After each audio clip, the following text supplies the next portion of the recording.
Hello and welcome to Wally Tech Performance. It's been a while, guys. I'm making this video today. We have today 2002 through 2010 Ford Explorer XLT. This goes through those years. And customer complaint is we have no heat. We turn the knob to heat and blows cold. And it's just starting to get a little bit cold out here in New Jersey, so let's see what we could do. First things first, obviously what we're gonna do is just so confirm this is what you will be probably hearing. Now you turn the car on, obviously, and you try to turn it to heat, and you're gonna hear that tapping noise all the time when you try to turn the heat. What that's called is the blend door actuator. And that's the little motor inside that is the little gear is made out of plastic, probably stripped off, and then right now it's trying to turn it and it's not turning the door that closes hot to cold, or cold to hot, I mean. So we're gonna start by taking it apart and show you how to do it. Let's get to it. Okay, first things first, what we're gonna try to do today is we're gonna take off this panel, plastic panel here. And there should be a bolt right there. It should be a 7mm bolt, so we're gonna take it off.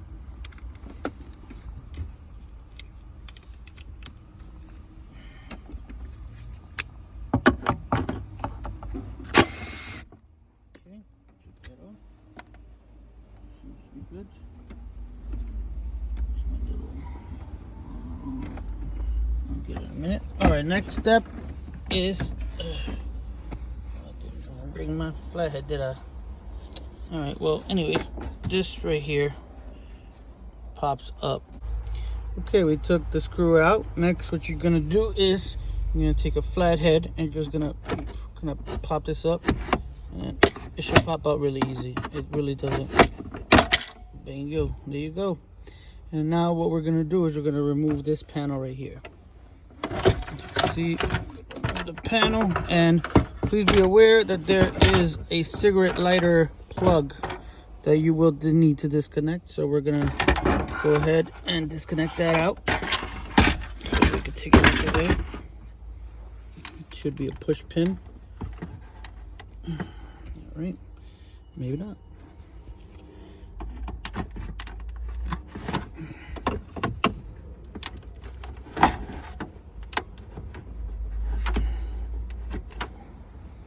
Presto. I'm gonna move this to the back.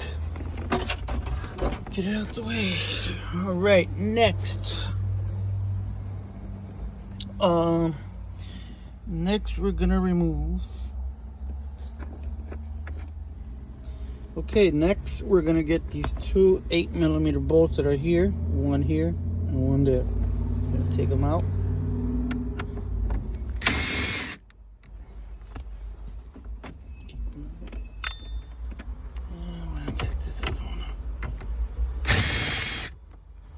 $8mm, guys.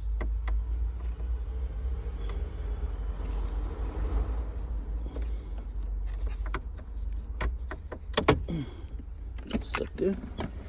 All right, next.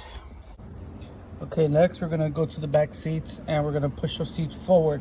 Now, unfortunately, in this model, sometimes the driver's seat is electrical and has a switch, but unfortunately, in this car, his seat, it doesn't move up. So on this right side, I'm going to show you what you do when your seats are moved up. Unfortunately, on the other side, I might have to do it manually with a wrench, with a 3/8 wrench or something. So it's an 8mm wrench right here. I mean, an 8mm bolt. We're going to take out right there with the. So you're going to have to do the same thing for the other side, but unfortunately for me, I have to take it out with a ratchet, 1/4" ratchet on the other side here. So let me do that quick, and then I'll show you what's the next step. All right. After you took out the two back 8mm bolts, now we're gonna go in front here. We're gonna take that bolt out right there. It's another 8mm bolt, and there's another one on the other side. It's kind of blurry, but yeah, you see it there. So we're gonna take those out, and then we're gonna go from there. So when we take those two bolts out, after that, we're gonna disconnect this harness. Disconnect it from that. Disconnect it from there too. There's two tabs there. Disconnect that, and there's another one here. Actually, I don't think you need to disconnect this. No, you don't need to disconnect that. Actually, that one's fine. And then what we should do is we should be good to lift up. See, now we're good to lift up there. So we're gonna move these tabs out right here. Hold on. There's one there. There. And then we will be good to lift this up out of here. Perfect. Alright, we're gonna move that out the way and we'll be right back. Alright, so we took the center console off. As you can see, it's back there somewhere. Now, on the left side, I'm gonna show you. We gotta take this thing off here, but first we have to take this bracket off right here. This bracket is held by four bolts.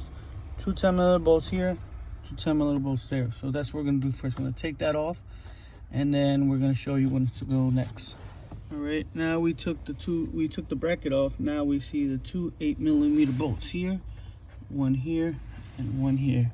So we could take this vent out right here, and then we'll have clear access to get to the blend door actuator. Is kind of up there. I'll show you once we take this off. We can see it better. Okay, we successfully moved the vent out the way with those 2mm. I'm gonna show you where the blend door actuator actually is. We're gonna look up there. The plastic thing right there, you see there. It's one 10mm bolt there. And there should be another 10mm bolt somewhere up there. Trying to see if I can get a good angle. Yes, right there. There's the connector. There's one more up there. One more bolt up there. There should be one right up somewhere up here, but my camera's not. Oh, there it is, right there. Boom. So 10. I think they're 8mm bolts or 10mm. No, they're 8. And we're gonna try to get in there. I would obviously say use a wrench, open end wrench, and we're gonna take it off and go from there, and then we will see what happens next. Okay, we took them off. It wasn't easy, but we took them off. Basically, I'm just gonna give you like a rundown, kind of, so you can understand where these bolts are. These bolts are right there. Okay, now sucks is you're gonna have to use an open end wrench to get this one and that one. This one is gonna be the one that's gonna give me a pain in the ass, trust me. This one here, I found that if you take this cover off here, there's a little pocket there where you could fit like a 8mm and an extension, and you would get it with no problem. That little pocket right there, right here, that right there, that's where you're gonna get it from. So yeah, that's pretty much how it sits, and the connector obviously goes right here. Now I'm gonna tell you why these fail. This is the new one, obviously, it's dormant. Now the reason why this failed, see, you're supposed to have a little more spline, and some of the splines are broken. As you can see on the top, some of those splines are broken, and that's why it just rotates, does that tut tut tut. All right, so that's pretty much why it's broken. Now we're gonna put the new one in. It's a dormant product. I'll give you the part number in 1 minute. I want to let everybody know this is the dormant product for the new one. It's right there. You can see it, brand new. So 604-209 for the blend door actuator for a 2002 to 2010 Ford Explorer XLT or any other models. Okay, so we have successfully installed it. Everything came out really good. I'm gonna show you kind of like a thing of it. It's when we put it on. Now we're gonna show you how it's working properly. You're gonna see the rotating thing. Let me see if I can put this in without messing this up. Okay, so now we're gonna turn it from hot to cold. You're gonna see that thing move. That's what we want to see. See it turning, and that's what. There we go. Now it's on cold. Now we're gonna turn it back to hot, and we're gonna see it turn. And we are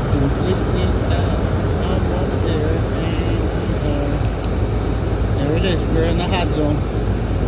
So yeah, that's pretty much how to install a blend door actuator. Please like the video, please subscribe, and I hope this helped in some kind of way, and save you some money. This is Wally Tech, and I will catch you in the next time.